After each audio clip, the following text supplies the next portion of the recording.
Hello guys, and welcome back to the second part of the build. Here we will focus on how to get as much damage as possible. First of all, I want to thank everyone for incredible support that I have received. In this video we continue where we left off in the previous one. To demonstrate how the build mechanics works, I used ball lightning, but in this video I will try to make the meta build with ice spear and freezing pulse. Like most casters do, we scale our damage with gem levels. Here I will swap ball lightning with ice spear, and when I do a weapon swap we start our loop. As you can see, our spells are casting 4 times in a second. What will happen if I want to increase the gem level of ice spear? As you can see, it's not supported by lower level of cast when damage taken. Because this cast when damage taken support skill gems that require level 38 or lower, and our ice spear level 21 require level 72. So we need to increase our cast when damage taken gem level to support skill gems that require level 72 or lower. Here I have level 19 cast when damage taken support, and when I socket it in Skin of the Lords, as you can see, it rises its level to be a level 21, so it supports skill gems that require level 72 or lower. So we can use our ice spear in this combination. And when I socket our ice spear, as you can see, it's not casting that fast like summon skeletons. And why is that so? I will show you. So for this cast when damage taken support gem level 21 to proc, we need to take 3580 damage. With our summon skeletons we summon 3 skeletons, and with this hardbound loop we take 350 damage per skeleton. So when I open a calculator, you can see 350 damage times 3 skeletons is 150 damage, and here we need to take 3580, so minus 380, we need 2500 more damage. So this summon skeletons need to proc 4 times for us to proc ice spear 1 time, so this is not efficient, and we need to increase the damage we do to ourselves. And how do we do that? We need one more hardbound loop ring combined with noxious catalyst. As you can see, it rises this physical damage taken on minion death to 420. So when we socket 2 of them, and let's see the math, we have 2 rings that do 420 damage, and we have 3 skeletons, so we do ourselves 2520 damage. So we are still off by 1060 damage. And how do we get this 1060 damage? Let's see. For this 1060 damage we need forbidden right gem. So to have it synchronized with our loop, we also need this forbidden right gem to socket with cast when damage taken.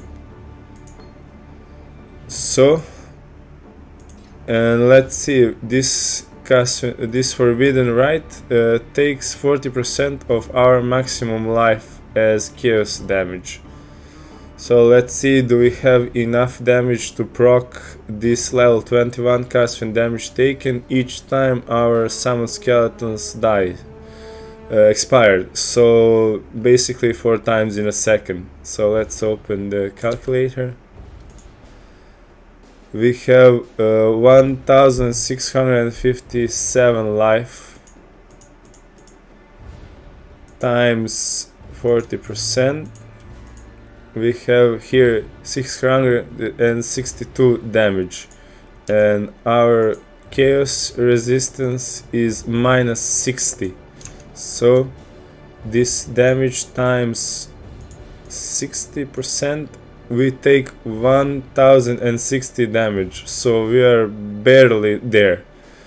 So let's see what happened. If is it everything working like it should be. So here on a forbidden right we socket cast when damage taken. We have our two hardbound loop rings with 20 quality to increase our physical damage, and we have our ice spear here with cast when damage taken level 21. So when I do a weapon swap, as you can see, everything is casting as it should be 4 times in a second. And yeah guys, I forgot to say, don't worry about the math, I will have everything covered in a written guide. So the next problem that arises here is when you socket all your support gems into your main skill, the cost of this ice spear increases. So when you do your loop, as you can see, you run out of mana really fast and your loop stops. So to fix this, we take this wheel here, Battle Rose. Also with mastery, 10% of damage taken recoup this mana. So when you use your loop, when you start your loop by weapon swap, as you can see, we get some of that damage back as mana. And the next problem you may have is with this forbidden right doing more damage than ward you have. As you can see, when I start the loop, you will slowly die from this forbidden right. So to fix this, we need to take some of the damage recoup as life. So as you can see, the physical damage we do from this hardbound loop rings is converted into a life, and that's how you can survive most of the damage over time. Okay, we improve our gem level so we can do more damage this way. Also, we fix the issue of us not taking enough damage to proc this higher level ice spear 4 times in a second. And also we fix the mana issue and life recovery that this forbidden right is doing damage more than ward we have.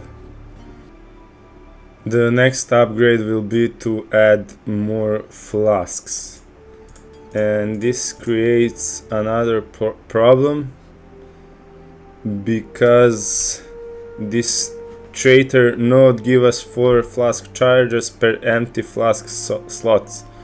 So if you add more flasks, as you can see, we cannot sustain this auto resolve flask, so we need to invest more into flask charges gains and flask effect duration and so on.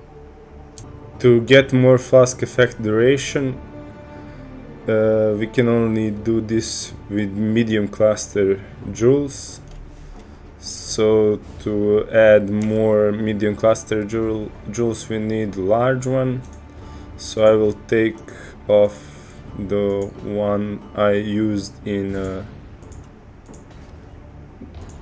when I explained how the mechanic of this build work. Here I have increased cold damage with 8 passive skills and with Storm Rider. So why I found this Storm Rider to be really good is because you get power charges each time you shock a chilled enemy, and as you can see with our ascendancy. Here, Elementalist. Shocks from our hits always increase damage taken by at least 10%. And how do you shock enemies? You need somewhere to get lightning damage to spells. And in my build I added here as an implicit modifier on helmet. You can also get the corruption mode on our rings, and also on something like this on abyssal jewels. So when we shock enemies, they take 10% more damage from our ascendancy elementalist, and also we generate power charges.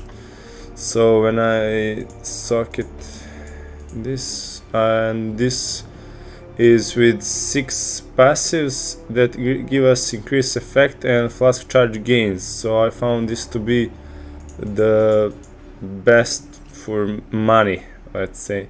You can also get with 35 increased effect and 3% increased flask charge gains, but that's too expensive. So I have 2 of these, and I take the full wheel.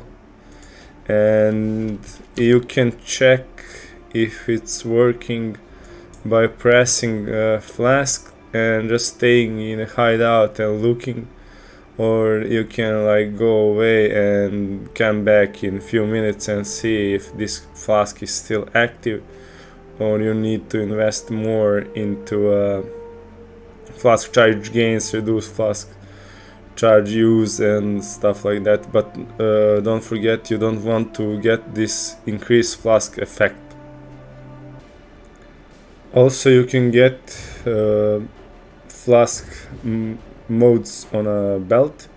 Here I have reduced flask charge used and increased flask effect duration, but this creates another problem because here we have increased cooldown recovery rate on our belt.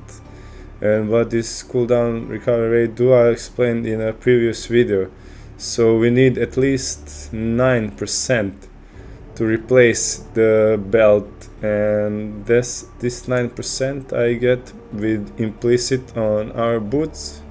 Here you can see I have 7%, and combined with 2% on this hypnotic eye jewel, it's 9% total. So I can replace my belt with this belt that have reduced flask charge use and increased flask effect duration. So I can sustain this all-rot flask infinitely. And the best way to check if this is working is in a path of building. So let's go there and check it out. Okay, here in a path of building I imported my character. So first thing, when you import, you want in items to check all your flasks to be active, and in calculation here you want to swap on some skeletons and to check is your skill cooldown and skill duration matched the same number. So yeah, as you can see, we replaced our belt with new one, and with our implicit on a boots, and with this abyssal jewel we have total 9% cooldown recovery. So we are matching cooldown with the skill duration, so there is no problem. And when you hover on your all-rot resolve flask, as you can see, we have 100% average flask uptime and 96% minimum. But the problem here is that we have these 3 nodes and also with 2 nodes connecting, so we have 5 skill points here basically wasted. And when I uncheck it and check the flask, as you can see, we have 90% minimum. So in this league we have a sanctum, so what we want is to have 100% uptime on this flask. And how we can get this? By improving our brutal restraint timeless jewel It's also add another modifier. As you can see here, we have plus 20 to dexterity, increased duration of ailments on enemies, chance to avoid being stunned.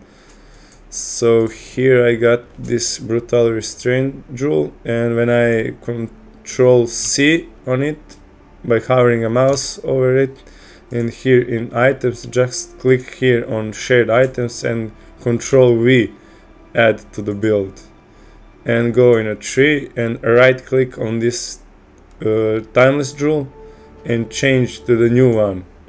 And as you can see, we changed also the mods that gives on a certain skill point. So here we having 10% increase flask charge gains, here 10% increase flask charge gains, plus 20 to cold resistance, and also 5% to gain frenzy charge on kill.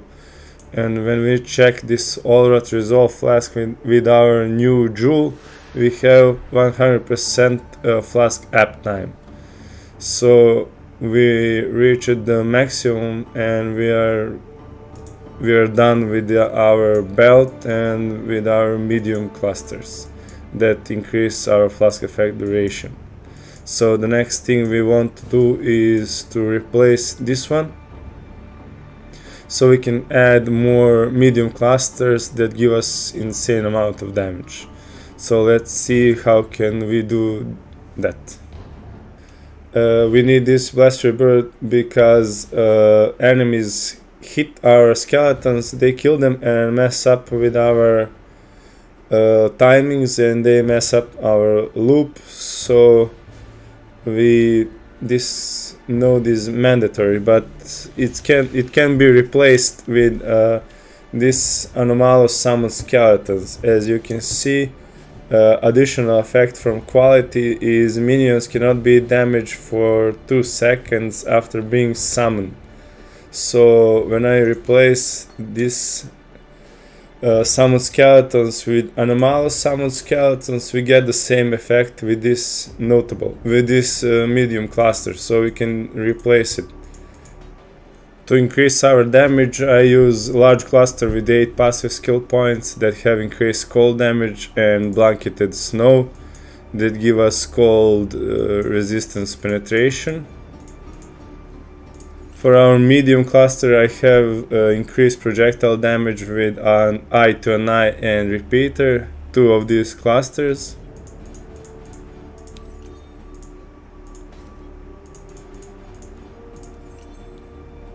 For our rare jewels, I have these 2 that give us cold damage, crit multi with elemental, with cold, with spells, and increased projectile damage. For your weapon, you can use this Tyrant's Shiver or Annihilation Light. The Annihilation Light is best in slot, but reduce our elemental resistance. You can cover them by using this Bismuth Flask with increased elemental resistance during effect and increased effect. For demonstration, I'll use this Tyrant's Shiver. Because we use Ice Spear as our single target, we need something to clear the minions in map, so here I will use Freezing Pulse linked with Arcane Surge, Bone Chill. Also we cast them automatically with cast when damage taken support, and Creeping Frost. For our amulet, I use Pandemonious allocates counterweight because we use stuff and we get a lot of crit chance and crit multi. For our 2 dusk jewels, they need to have combined 34%, as you can see at 12. We have 11 here and 11 here, so we can replace 3 of them with 2 of them. Just make sure they have combined 34.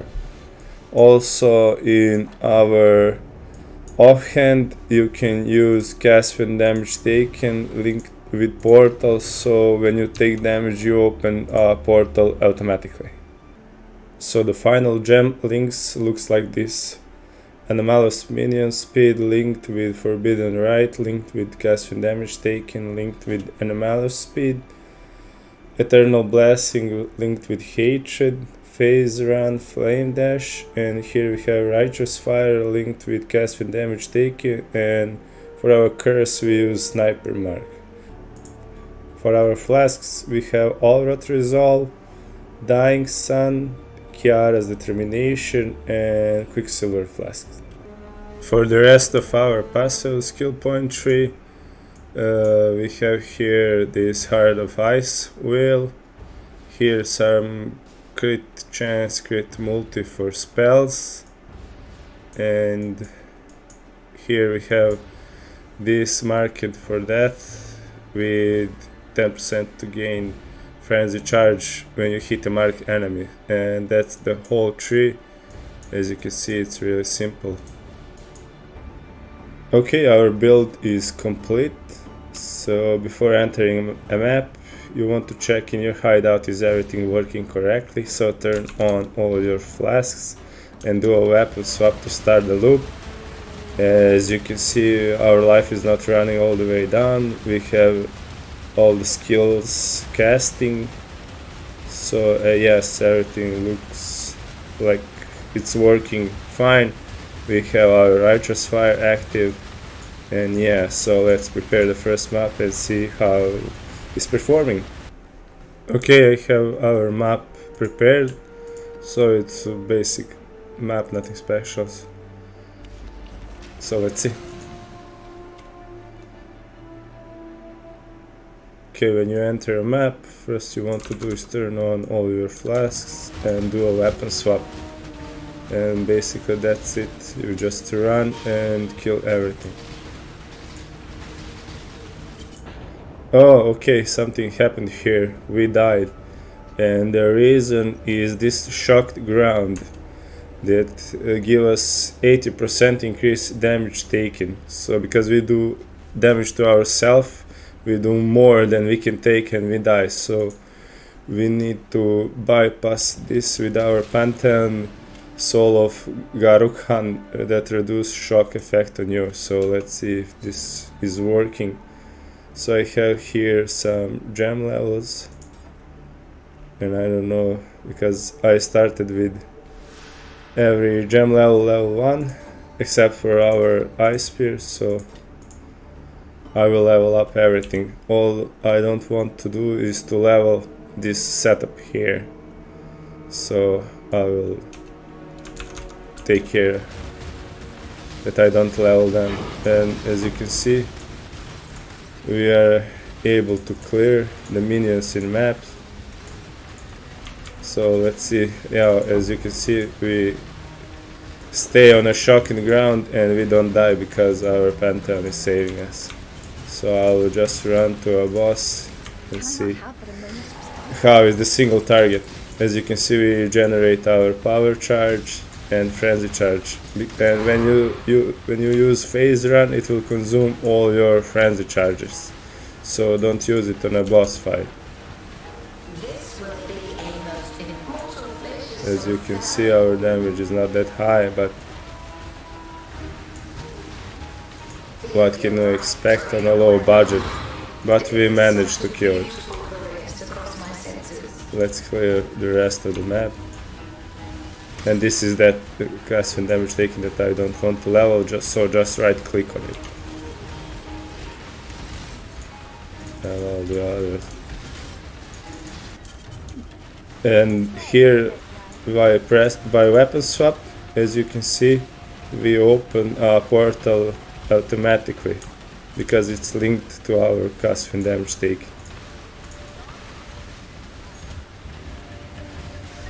So what's left to cover is the breakpoints on our cooldown recovery, but I think that's for another video because it's really complicated and I don't want this video to be really long. So yeah, that's probably for the min-max version of this. Also we can try to make it with how it's called, I forgot. With Omni, yeah, we can make it with Omni and with spell suppression, so we get more tanky. But as you can see, if something don't one shot you, you instantly recover all your life. So yeah guys, that will be everything for this video. I hope you like it. You can also get more damage by swapping this weapon with an annihilation light, so just make sure you have enough resistance. Here I don't have a lightning resistance, but yeah, I can cover that with one craft. So yeah, thank you guys for watching, and if you like my videos, please subscribe to the channel. It really means to me. So thank you all, and see you in the next one. Bye.